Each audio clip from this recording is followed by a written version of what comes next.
Many of us wake up with one thing on our mind: coffee, or at least some form of caffeinated beverage to get your day started. But what if I told you you've been drinking your coffee incorrectly this entire time? We all have an internal biological clock called the circadian rhythm that regulates many processes throughout our body, including how sleepy we are through the day.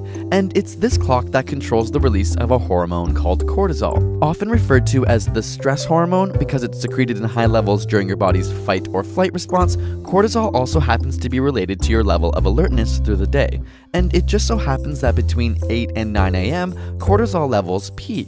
This means that your body has a natural mechanism to wake you up. And while you may think that caffeine can complement this mechanism, scientists have actually found that consuming coffee or energy drinks during peak cortisol production greatly diminishes the caffeine's effect and builds up a greater tolerance to the drug in the long run. Overall, that means you get less of a buzz and need even more to stay awake in the future. We break down caffeine addiction and tolerance in a previous video, Your Brain on Coffee, which you can check out here. For this reason, drinking coffee after your cortisol surge at 9 a.m. is probably best. Scientists have found a few other times where cortisol peaks as well, between noon and 1 p.m. and 5:30 and 6:30 p.m., which means you're best drinking your coffee outside of these times. These cortisol spikes and your circadian rhythm in general are most strongly regulated by sunlight, meaning your sleep schedule doesn't come into play as strongly. So what if you wake up extremely early or really late? Should you drink coffee right away then? Well, scientists have actually found that cortisol levels do indeed increase about 50%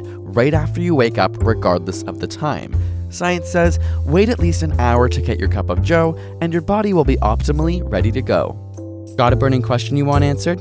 Ask it in the comments or on Facebook and Twitter, and subscribe for more weekly science videos.